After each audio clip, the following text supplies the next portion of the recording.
and Southwest Gas. Thanks, deep voice narrator. You're very welcome. NBC News Radio, I'm Brian Shook. The White House is facing criticism that some of its most influential aides are using private communication to conduct public business. Ivanka Trump and her husband Jared Kushner are under scrutiny after their lawyer told the House Oversight Committee that they are indeed using private email and a chat program while working on behalf of the United States. President Trump often criticized Hillary Clinton for her use of private email during the campaign. The special counsel watch is officially underway. Attorney General Bill Barr was seen entering the White House, and sources close to the investigation are indicating to reporters to prepare for the release of Robert Mueller's report on Russia trying to influence the 2016 presidential election. That probe has already resulted in more than 30 indictments. America's top Marine is sounding alarms about President Trump's border plan. Kevin Tripp reports. The LA Times reports that General Robert Neller believes the emergency declaration sending troops to the southwest border poses an unacceptable risk to the Marine Corps combat readiness and solvency. In memos obtained by the Times, the general says he's had to cancel or reduce military exercises and cut back on urgent repairs. So far, no response from the administration. Kevin Tripp, NBC News Radio. A Florida man is admitting he sent explosive devices to leading critics of President Trump. Cesar Sayoc pled guilty in federal court to sending the explosives to CNN, former President Barack Obama, and 14 others. He agreed to plead guilty and faces sentencing on September 12th. Arizona Senator Martha McSally is defending former Senator John McCain to President Trump. I wanted to make sure he understood how I felt about Senator McCain and how Arizona felt about Senator John McCain, and he heard me. McSally described her Tuesday conversation with the president today at Luke Air Force Base. You're listening to the latest from NBC News Radio.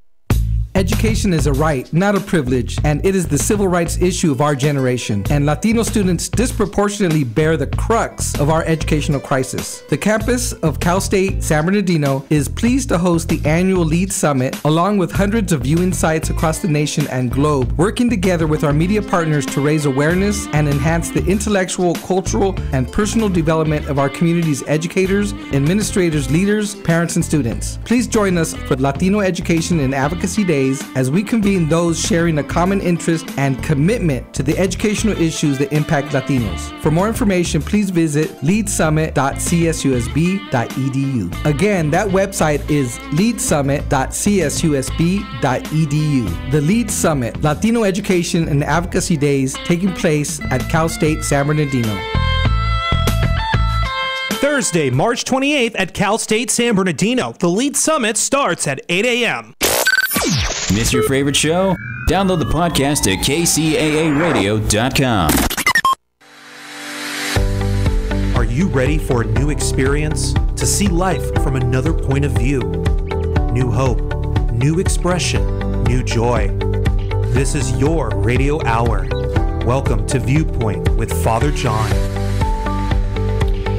And welcome, friends. You are tuned into KCAA Radio, 1050 AM, 102.3 FM, 106.5 FM, or on the World Wide Web at kcaaradio.com. This is Viewpoint with Father John, and I am your host, Father John Reed. By the way, you can follow this show on both Facebook and Instagram at Viewpoint with Father John. Come join this family. I enjoy some of the questions you send me through the Facebook, and I enjoy the conversations we have back and forth on Instagram, as I'm learning more and more how to do that because I am not of high tech skill, but I appreciate those of you who are sending me notes and stuff. I really do enjoy hearing from you. All of God's children are endowed with extraordinary purpose and ability. I'm on a quest to help as many as possible in fully realizing their divinely inspired potential. Disposing a false narrative and embracing genuineness inspires clarity of purpose. My role is to help overcome self-imposed limitations in realizing one's spiritual potential. And brothers and sisters, Viewpoint with Father John is a listener-supported program. You're the ones who keep us on the air each week. So please go to viewpointwithfatherjohn.com, click on the support button, and give what you can. I truly thank you for your support. Also, I'd like to invite you to buy a copy of my book, Close Your Eyes So You Can See Me. The premise of this book is that we are all God's children and that we do not need more self-improvement. Rather, we need self-discovery. Close Your Eyes So You Can See Me. It's available on Amazon, Barnes & Noble, and almost every other online bookstore. So get your copy today and share it with a friend. And tonight we have a very interesting show. You know, we talk a lot about life, and there's stuff that goes beyond life, beyond what we see with our eyes. And so tonight my guest is Eric Perry. Eric started his career in the sixth grade with his first paranormal encounter at the House of Seven Gables, when he saw his first shadow person and was touched and heard, "Get out." I have friends that get that from their wives. And in 2010, Eric started Central New Hampshire Paranormal Society with like-minded friends. After hundreds of cases, decided to start a new team called Haunted in New England, and the rest is history. Eric is an accomplished writer, video producer, photojournalist, 2 times New England Paranormal Award winner, and International Award winner.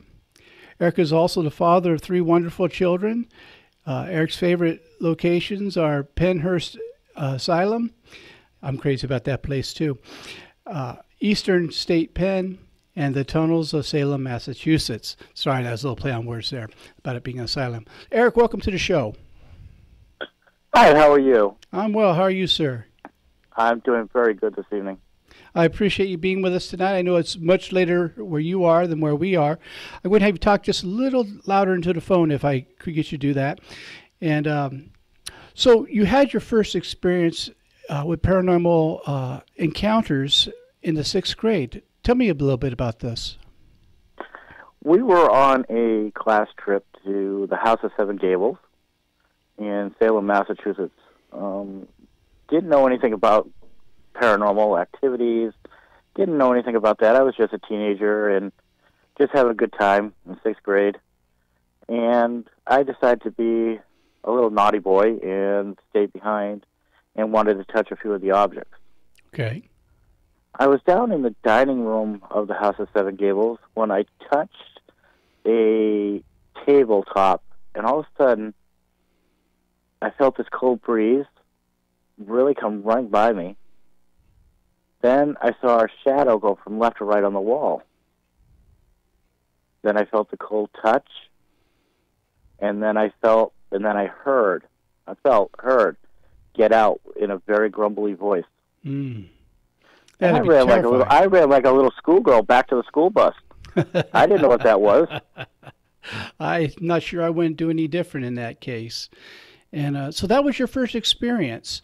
Did that cause a lot of questions for you, or did you talk to anybody about it, or did you kind of keep it to yourself for a while? I actually kept it to myself until I became like 16, 17, when I kind of took a job that would propel me to go into the paranormal. I became a grave digger for a local cemetery. Ah, that I was told that's a dead-end job. It is a very dead-end job. Nick is looking at me through the glass and rolling his eyes like you had to do it. Yeah. I know what that job is like because years ago I was on the grounds crew at Bellevue Cemetery in Ontario, so I do have some experience in that, as we used to say, being on the business end of the shovel. So what was the cemetery you worked at? It was Pine Grove Cemetery in Lynn, Massachusetts. Mm-hmm. And the cemetery has a notorious being the second longest wall in the world, cemetery wall in the world. But we also had a grave where we had one gravestone and nothing around it. Come to find out that the gentleman that died in that plot actually died of smallpox, and they figured he might pass it on to the other dead, so they kept him in one little corner to himself. Oh, okay. And did something happen at that gave you another experience, or? Yeah, during my time as I was working there, I worked there for a couple of years. I kept seeing different shadows during the day, which, come to find out, I didn't think shadows would come out and play during the day, but they did. And my crew that I was running were like, "What is that?" You see out in the middle of the Civil War part of it, you see a shadow person standing in the middle of the flags. Mm-hmm. Right. You see them like they're walking towards you in the cemetery. Wow, that had to be quite an experience.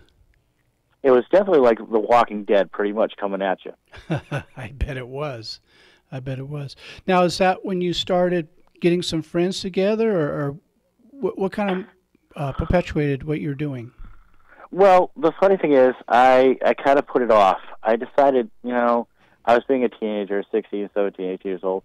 It was the 80s. It was heavy metal music, long hair, girls, stuff like that. I was being a typical teenager.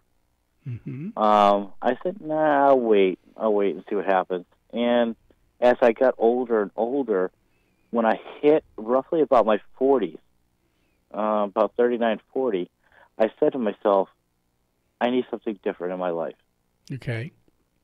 And I took that change and took every part of that change and put it into the paranormal. I tried to get on other paranormal teams at the time, but no one was taking anybody on. Okay. Until I joined a team called New England Ghost. And they took me on. And they trained me for a year. And I was trained by a demonologist, Stephen Flannery, here in New England. He actually taught me how to actually do paranormal investigations. Now, what kind of things do you learn in the training? Because most people don't get to see what takes place in this. So when you're going through the training, what are the skills that they try to instill upon you? They want you to open up your excuse me for a second. Mm-hmm. They want you to open up your senses. They want you to rely more on your senses. What you're feeling, what you're seeing, what you're hearing, and to open up your mind more.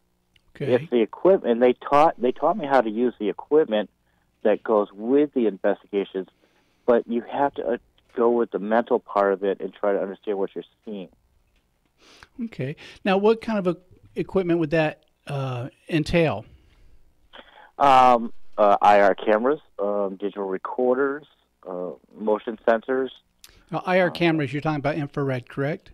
Correct. Infrared cameras. SLS cameras that we use nowadays are the stick figure cameras that catch stuff that is not in the room, and you just catch it on camera. It actually turns it into a stick figure. Wow. Okay, I didn't know about those. That's interesting. Now, did you also use recording equipment for voices that you may not hear with your ears but might be captured on tape or digital recording? Yeah. Yes, we do use digital recorders. When I first started, my very first investigation that I did with my own team was at Trans-Allegheny Lunatic Asylum. Mm-hmm. And all we had were cameras with flashes, the instant cameras that you just sit there with a flash, take pictures, and then go have the film developed. Right. We just had those, and we had digital recorders, and we had an EMF meter with us. That's all we had when we first started out. And it was when we were at Trans-Allegheny, we weren't expecting half the stuff that we saw. We watched the ball move around a room by itself. Mm. I watched a shadow person come up in solitary and slam doors in front of me. Wow. And we caught a cigar smoke from one of the doctors, and we traced it all the way up to the doctor's lounge. Wow. Well, I'm curious, when you talk to people on the street about what you're doing, what kind of responses do you get? Do you get some people who are just afraid of the topic? Do you get people who are very interested? What's your experience been like? Sometimes you get the jokes like, oh, you're a Ghostbuster. I'm like, yeah. I said, who are you going to call? You're going to call me. Nice. And when you get the responses, sometimes you get really negative ones. Mm-hmm. Because they say that the paranormal field is a French science, that we haven't made the breakthrough to prove there's life after death. But in my eyes, I've seen things and I've felt things that I can't explain. Well, yeah, and my former superior bought the old Warner house, Warner's Brothers films, And that was very haunted. And he had from the local university, because I don't have the signed thing to be able to say their name on air, I won't do it. But one of the local universities that had paranormal type of parapsychology. That's what I'm looking for. I'm sorry. Okay. Department. They actually came out and documented stuff that was going on, like books would come off the shelf and open and close, like the book binders were wings, and coins would come out of nowhere and strike people.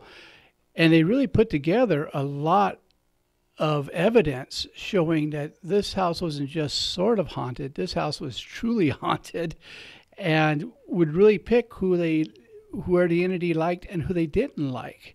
And sometimes my former superior would have a dinner and invite different people and watch how the spirits would interact with them. And there was one person who turned out to be a total con artist, that one of the books literally chased him out of the house, flying like a bird, and coins just started coming out of nowhere, pelting this guy. So when my former superior was telling me about it, I thought, wow, okay, you've had some experience in this. But I think it's like so many other things, that we fear what we don't understand. And we also fear looking stupid or looking like we don't fit in. And so that's why a lot of people who have had experiences, I found, don't say anything about it, because they don't want to be labeled as crazy or on the fringe, or someone who's, smoked a little 420, I guess they refer to it now. So do you get that kind of response with people, or has it pretty much gained some traction now? Well, back in 2010, when I started doing Central New Hampshire, it started picking up momentum. Mm-hmm. And it seemed like, because of the shows like Ghost Adventures, Taps, mm-hmm. All these shows that were coming out on TV, it seemed to start an insurgence of paranormal teams. You couldn't go on Facebook without finding a paranormal team. Right. My thought was, okay, these guys aren't going to last. Well, it's 2019. The teams that were from 2010, the new teams that are coming in 2019, are saying, we can do better than you guys. But you don't understand, when our teams that were back then, we had to learn. We had to earn our stripes to do what we do. Right. And we have so much valuable information to pass on to these other investigators that they don't understand what we're trying to help them understand. Right. Yeah. Well, speaking about things of value, we're at our first commercial break, and if I'm going to have value after the commercial break, we better go to it. So my guest is Eric Perry, and we'll be back in 2 and 2.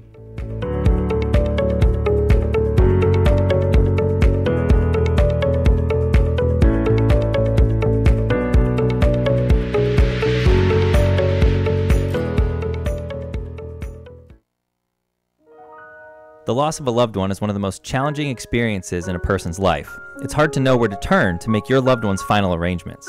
Jesse Ruiz at Personal Funeral Planning in Ontario will treat you and your loved one with the respect you deserve. Jesse served in the Marine Corps in Desert Storm and understands what it takes to provide loyal, personalized, and empathetic service to those who need it most. The families of Michael Jackson, Brittany Murphy, Ed McMahon, and many others have trusted Jesse to provide them with the highest level of service and support. To work with Jesse, call 909-762-4027, 909-762-4027, or visit their website, www.4pfp.org. www.4pfp, as in personal funeral planning.org.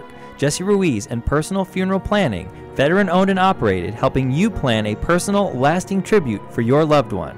www.4pfp.org.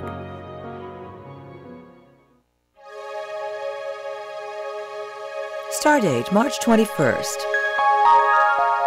By earthly standards, a hard vacuum surrounds the surface of the moon. Yet it's not a complete vacuum. The moon has a thin atmosphere. Much of the material that makes up the atmosphere comes from the surface. It's kicked off of rocks and dirt by the solar wind or by impacts by tiny space rocks. And some of the material may come from inside the moon, mainly from dormant volcanoes. Billions of years ago, volcanic activity might have given the moon a much thicker atmosphere. Bombardment by giant space rocks punched holes in the crust. That allowed molten rock to spill onto the surface. The magma contained hydrogen, oxygen, and other gases. Researchers say that some of the gases, including water vapor, could have formed an atmosphere that was thicker than that of present-day Mars. And it could have lasted for up to 70 million years. The moon's gravity just isn't strong enough to hold on to that much air, though. The solar wind stripped most of it away, blowing it off into space. But some of the water may have fallen back onto the surface, and some of it may still be on the moon today. It's hidden in the bottoms of craters at the lunar poles, which are always in shadow, icy traces of a vanished atmosphere. Look for the moon climbing into good view by about 10 or 10:30 the next couple of nights. The bright star Spica will stand to the lower right of the moon tonight and to the upper right tomorrow night. We have more sky watching tips and much more about the universe in Stardate magazine. Subscription information at stardate.org. I'm Sandy Wood.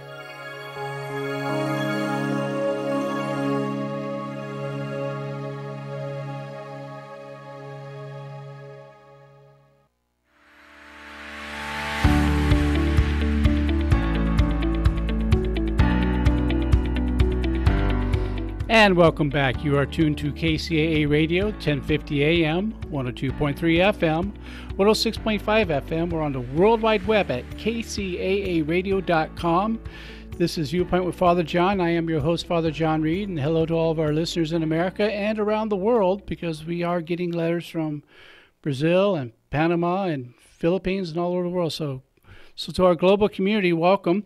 My guest this evening is Eric Perry with Haunted in New England. And welcome back, Eric. We're talking a little about the field of paranormal activity. Can you tell us a little about some of the cases that you've been on that have really stood out in your mind? Yeah, we had a case that was in Kentucky, New Hampshire, that was more than we thought it was going to be. We thought maybe it was just going to be a residual or an intelligent haunting investigation. And it turned out to be a poltergeist case. Oh, okay. Poltergeist cases are very rare in our field. And this one, we had everything from the TV turning on and off to the lights turning on and off, the doors opening and closing. And all our gear was sounding alarms from one end of the house to the other. The reason I laugh is years ago, I have a counseling practice on the side. I'm a medical missionary as a priest. And years ago when I was in full-time practice, I had someone coming to me who was describing some of what you're talking about. They said the foam would fly across her apartment, that the stove would turn itself off and on, put the wall on fire behind the stove and then put it back out, and the TV going on and off. And I was ready to do what's called a 5150, which is a 72-hour hold here in California for psychological evaluation, because I'm thinking she's hallucinating. And she says, please just look for yourself. So I thought, well, out of fairness, I'll go check it out. And so I did something I normally don't do. I made a house call. And as soon as we opened the door, the telephone flew off the stand across the room. The TV's going on and off. The stove is doing what she said. And I realized, oh, you have a poltergeist. And I almost hospitalized you for nothing. So yeah. And it's hard because people don't know who to call. And I'm not being funny with that. They don't know who to call or how to get help. Because when you call the church, you don't just go out and do an exorcism. There's a long process. First, there's psychological testing. There's different environmental testing to find out if you're hallucinating or if you drink a little too much or if this is something really going on. And so it could really be frustrating for people trying to get help. I've shared with you through our going back and forth that I am a trained exorcist, and I have been on some pretty hair-raising calls, to say the least. I've been dangled by my throat off the ground with witnesses there. So have you had any experiences where you were either scratched or burnt or touched by the different entities? I know the one that touched you and told you to get out early in life, but since then, with your investigating, have you been touched or made contact with? Yeah, we've had a few cases where there was a couple cases. One of them was the Eagle Mountain House in Jackson, New Hampshire. Mm-hmm. We were told that it was children just playing around in the hallways, ghostly children and stuff like that. Mm-hmm. But after we went over into the carriage house of the Eagle Mountain House, they didn't tell us that someone used a Ouija board. Oh, okay. As we were downstairs, I kept felt like I was being pulled to a corner. Okay. Of the building, and I was like, and I had a demonologist with me, mm-hmm. and he pulled me back and he said, "You stay here with me." And as we were standing there all talking, also we started to hear loud bangs upstairs. Okay. We ran up the stairs to find out what was going on, and as we were running upstairs, we didn't realize when we were recording that you actually could hear "Get Out" on the recording. Oh. As we got upstairs, I looked to my left, and there's a man in overalls, an old farmer sitting in overalls in a chair. I'm like, "Can I help you?" And he disappeared. Looked to my right, same thing, all the way up the hallway. This happened. Wow. As we got to the end of the hallway, there was nothing disturbed. The room was fine. Mm-hmm. So on our way back, I felt somebody pull the back of my hair. Oh, wow. And I was like, whoa. And then the female investigator I had with me got touched on the shoulder. Mm-hmm. And she's like, "Someone just touched me. Did you guys touch me?" We're like, "No, we're nowhere near you." Well, we get down to the middle of the hallway, and there was a room off to my left, and the chairs were all in a circle. Mm-hmm. And in the center of the circle is where they had the Ouija board at one point. Oh, wow, okay. So that's where the vortex was. Correct. So I walked into the vortex, not realizing it, mm-hmm. and I felt a burning heat come down on top of me. Oh, yeah. And I could feel the heat, and I'm yelling for help, and no one can hear me. Mm. And next thing I know, the demonologist looks in the room. He goes, "Oh, my God." And he ran in there, and he reached in and pulled me out of the heat. He could feel the heat all around. He goes, "You're under a possession attack. I got to get you out of here." Wow. And he got me out of the building. But the words that were being used by the spirit mm-hmm. were very profane language. Yeah, don't me. Yeah, don't use them on the air. I can't afford the FCC notes. No. They was using words that I can't use. They were very derogatory, and a lot had to do with killing me. Yeah, we call them the George Carlin 7. But yeah, people don't realize that they can attack you physically, and that's why I was asking about it. And so they were trying to gain entrance.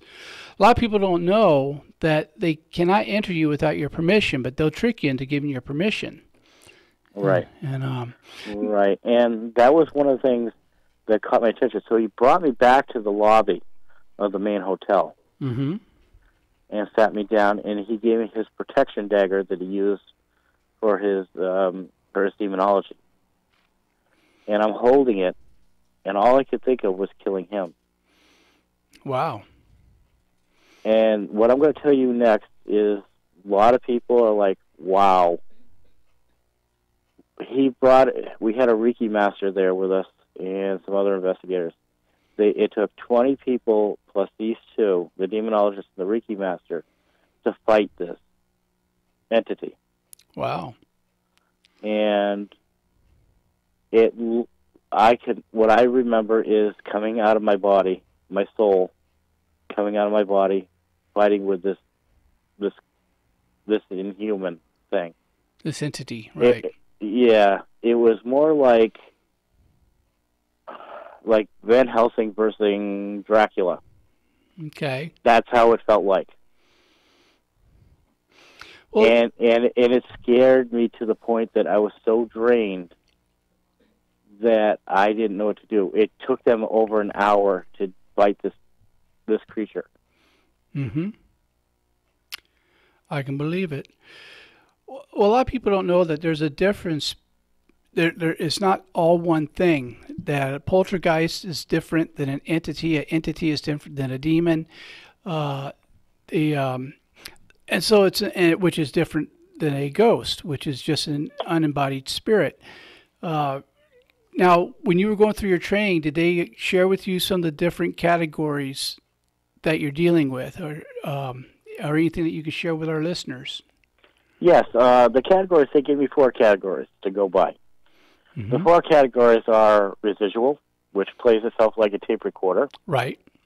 Back in time. Then there's the intelligent haunting, which more or less lets you know that it's there.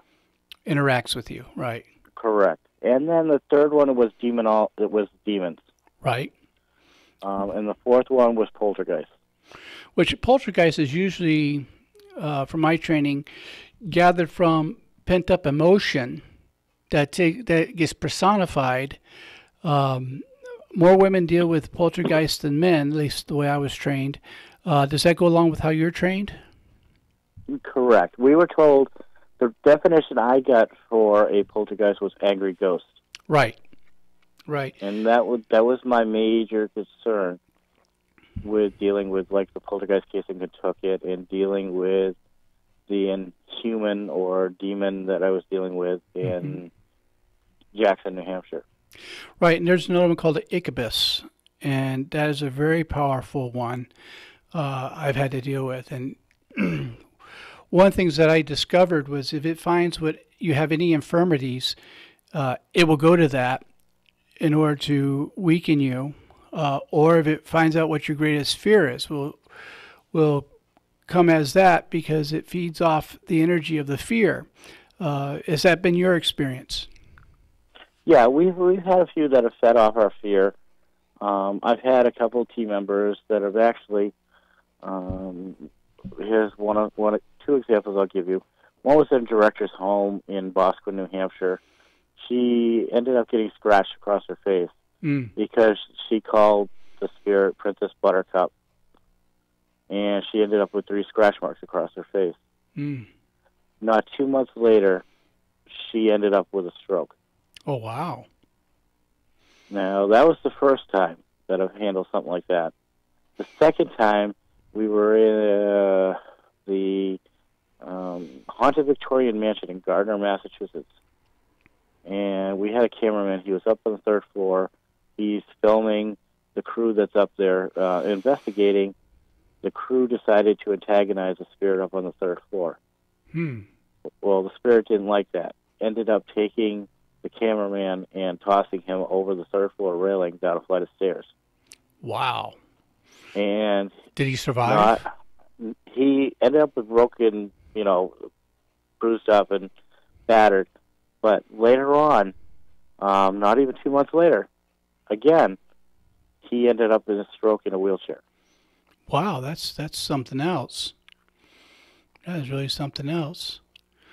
So there's some real danger that can take place with this that a lot of people don't realize this is not something to fool around with, that you really need to know what you're doing with it. Well, those are really powerful experiences. Now, have you ever had a spirit attach itself to you? Do you know what I mean by that? Yes, I actually, the one at Eagle Mountain House, actually, they thought they got rid of him out of me. Mm-hmm. I went home the next day. I thought everything was fine, great, dandy. Went to bed that Sunday night, hung my stuff up, did everything I usually do. Went to bed. About 2:30 in the morning, I felt these 2 icy hands come into my back. Ooh. And grab my lungs. Mm-hmm. And it got me up on all fours. And I couldn't breathe. Mm-hmm. And I was like, oh. And next thing I know, I'm getting hit with my belt. Wow. And I had the marks, and I had to reach out to a friend of mine who is a demonologist in Rhode Island, Carl Johnson, to talk to him about it. And I had black and blue marks all over my arms. Boy, well, I went into work the next morning, and I told my boss, I said, hey, look what happened to me on my investigation.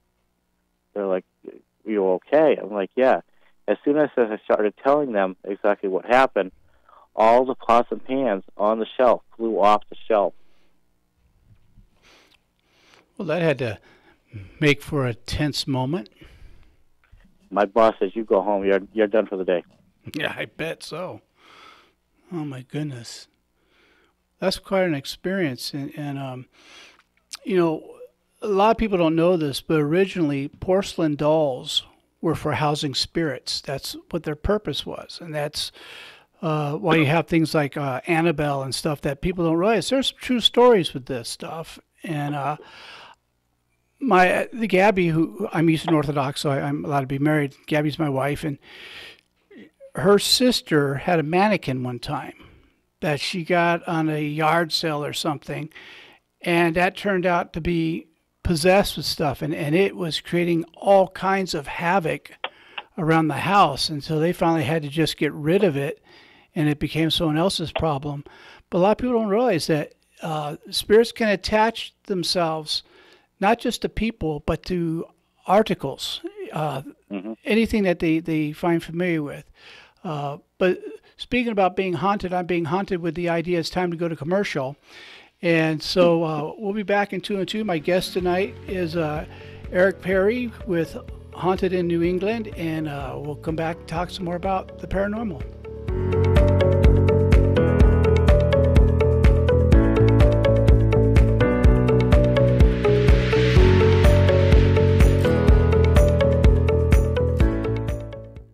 KCAA Loma Linda, 1050 AM, K292FQ Riverside, and K293CF Moreno Valley. The loss of a loved one is one of the most challenging experiences in a person's life. It's hard to know where to turn to make your loved one's final arrangements. Jesse Ruiz at Personal Funeral Planning in Ontario will treat you and your loved one with the respect you deserve. Jesse served in the Marine Corps in Desert Storm and understands what it takes to provide loyal, personalized, and empathetic service to those who need it most. The families of Michael Jackson, Brittany Murphy, Ed McMahon, and many others have trusted Jesse to provide them with the highest level of service and support. To work with Jesse, call 909-762-4027, 909-762-4027, or visit their website, www.4pfp.org.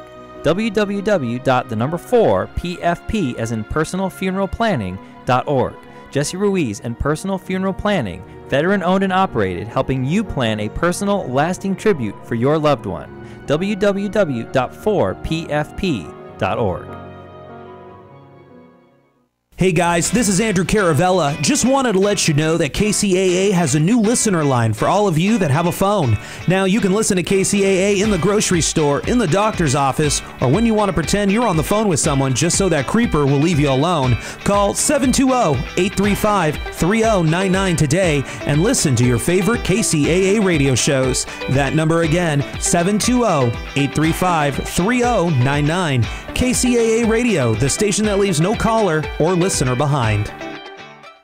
If you're looking for a full or part-time sales position and you have radio, TV, or print media experience, KCAA has a great opportunity waiting for you that pays the highest commissions in the market. KCAA is the only station in the IE that broadcasts on 3 frequencies, so advertisers receive 3 ads for 1 low rate. This makes KCAA a must-buy for every local business. If you're interested in a sales position with us, email CEO@kcaaradio.com.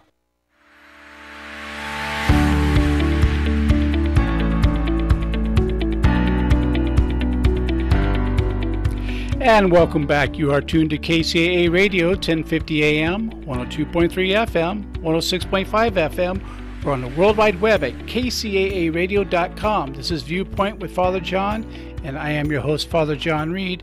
And a reminder that you can follow us excuse me, on both Instagram and Facebook at Viewpoint with Father John. Also, this is when I get my begging shoes out, that this is a listener-supported show. So you are the ones who keep us on the air. So I ask you to please go to viewpointwithfatherjohn.com, and Father is spelled out. And click the support button and give what you can. For those of you who've been donating, thank you. We're on the air because of you. And again, I want to remind you to get a copy of my book, Close Your Eyes So You Can See Me, that this is a book about finding your own spiritual path, and that we're all God's children. God doesn't have stepchildren. And so whatever your path is, this is a way of helping you find what that is. And my guest tonight is Eric Perry, who is with Haunted in New England. And we're having a very interesting conversation. I wanted to say spirited, but that might be too much of a cornball thing to say, so I won't say spirited. But we're having a great conversation. And, you know, little background. Gabby and I lived in a house for a little bit in northern Claremont that very much was possessed by a intelligent haunt. In fact, when we first moved in there, now in Claremont there's a lot of rats, so let me give you that on the background. So I hear what I believe is in the attic, something being dragged like a desk. I'm thinking, these are some big rats or something. And then I realized it's just a little crawl space. There's no way that there's a desk up there that's being slid around. And it dawned on me, this is an entity trying to make their presence known. And this spirit really liked Gabby but didn't care much for me. And Gabby'd go, and it would actually turn her computer on for her 4 o'clock in the morning. And then she would hear what was she thought was me in the kitchen, walking around, opening drawers, closing drawers. And so when she go to tell me something, she find out I'm in bed. I'm not in the kitchen. So we've had that kind of experience. And when we were moving out, it actually attacked one of the people helping us move and really terrified them.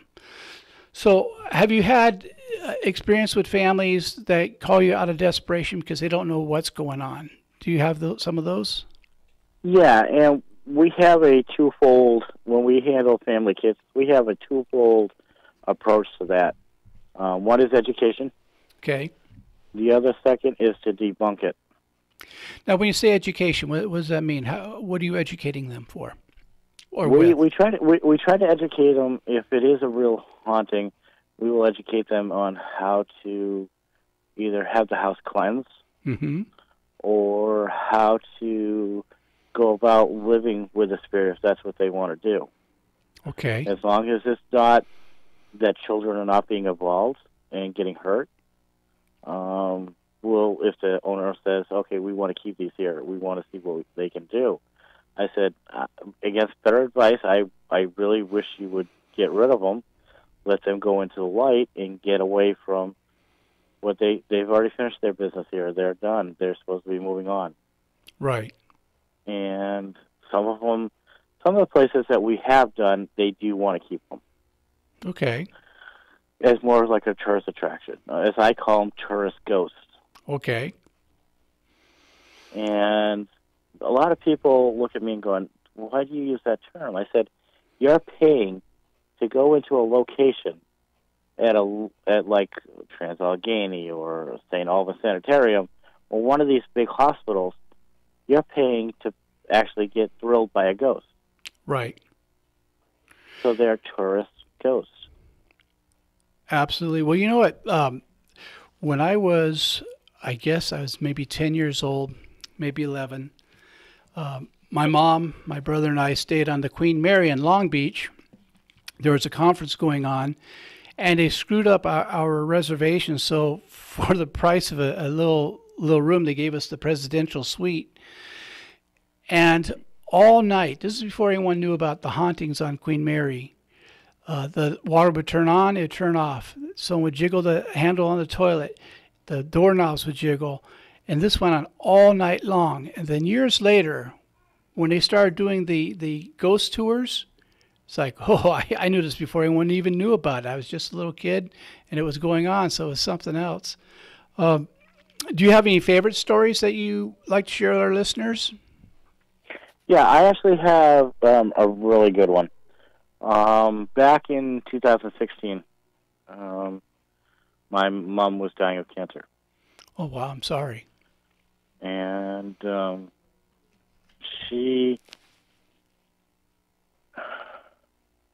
the end of 2015 into 2016, she lived her life in a hospice house.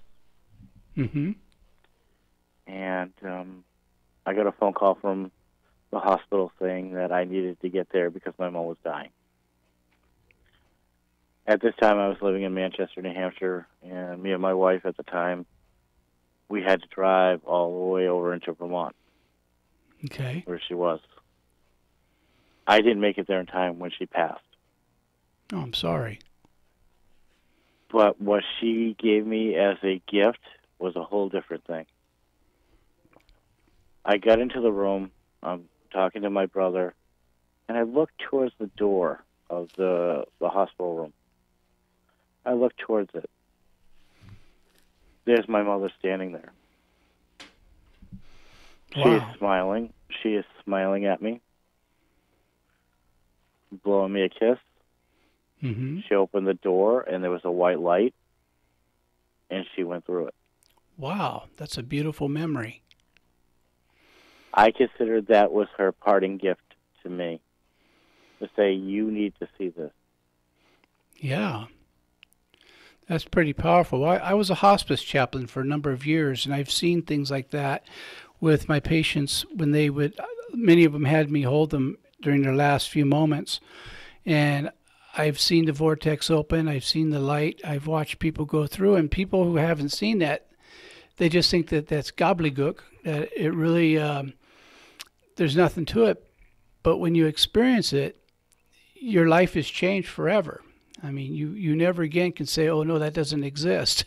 There's a lot of stuff out there. It did change my life a lot, because I do now. I didn't before. They always say when you do a paranormal investigation, make sure you have protection. Right. And I never did. And ever since my mother did this and showed me, I wear a cross around my neck now.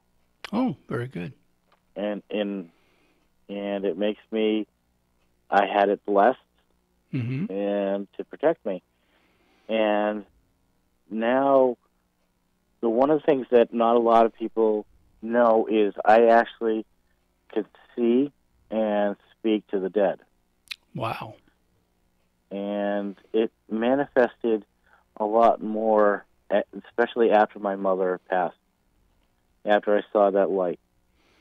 Oh, very interesting. Now, I know on the religious side, one of the things that we're trained to do is for 3 days before we go out is we have to do prayer and fasting for at least 3 days. Now, do you do anything like that before you go out on an investigation, or what's the protocol for investigators? Well, my team, we have a team of 18 here in New England. Mm-hmm. So we have 18 members. Our team members come from different religions. I even have a pagan who is actually on my team to handle occult stuff. Okay. And each person has their own thing of doing before they go on an investigation. Very good. I do praying, but for me, it's music. Music calms me. It soothes me before I go on an investigation, so I'm not so hyped up. And a couple of other things that I've learned over the years, Barry Fitzgerald from Ghost Hunters International, I learned from him. He's a good friend of mine. He taught me, instead of saying, "Is there anybody in this room? Show yourself or speak into this device." Mm-hmm. He said, "Try something a little different." And I was like, "Okay." He said, instead of saying, "Who's here?" just say something. Talk into this device. So I want to hear your voice. He said, instead of saying that, say, "Is there someone in this room that would like to communicate with me? Please come forward." Okay.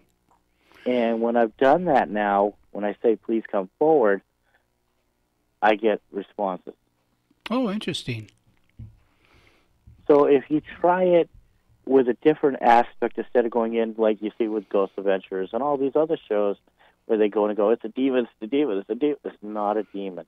Right. It's someone's mother, brother, sister, cousin, grandmother, grandfather. It's somebody's relative. Yeah, it's funny that you would mention Zach and his crew because I'll be honest, I'm not a fan of their show, and I'll probably get a letter for saying that on the air, but that's okay. The ones I used to really like because they were really scientific about what they did was Ghost Hunters and Ghost Hunters International, because they didn't just try to get you to believe that they're having this sensation. They backed it up with scientific things. And if they couldn't back it up, they just marked it up as a personal experience, but not a certified, I'm using the word certified, haunting. And I think that's so important because some of the places just really, like Ghost Adventures, they just, they kind of take some of the credibility out of it because, well, they're entertaining for some people, but it's a shame because this is a real thing that needs to be pursued in my mind because a lot of people get affected by it. And when there's not good information, you don't know how to get help. And it's really a shame. So what would you tell somebody who's having experiences and they don't know what to make of it? What would be your advice to them? One of the things that we do now is we tell them to start a journal. Okay. Write everything down that you're experiencing. This way we have documentation of what we're looking for, why we're in the place. It gives us a hand to try to figure out if they saw something, and then when we start digging into the history of the location, what was actually there beforehand. Was there any deaths inside the building or on the land, and stuff like that. We want to kind of dig into it. But with their journal, that gives us a first-hand experience of what they experienced in the home. Okay. And we try to recreate what they did, what happened that night. Not every recreation trying to see if it'll come back again at the same time, same thing, but it changes every time. They're not ghosts are not trained circus animals. They're not just going to show up when you throw them a Scooby snack and say, "Hey, come on out." I'm sorry, that was just a great line. That was good. So you have them journal. I think that's a great idea. I do the same thing before I go in and do a house cleansing, or before I used to. I've gotten too old to do those now because of it seems like there's a central network that when one discovers what your infirmities are, it seems to go out to them all. At least it feels that way. And so in addition to journaling, now I know in real paranormal investigation, you try to debunk things so you can find out what really is spirit activity and what's just coincidental or made from something else. So how do you go about that? Well, first off, what we do is when we check the house, we check everything from the electricity to the plumbing to the foundation of the house. We check the floors, all that. We do like almost like a home inspection on the property.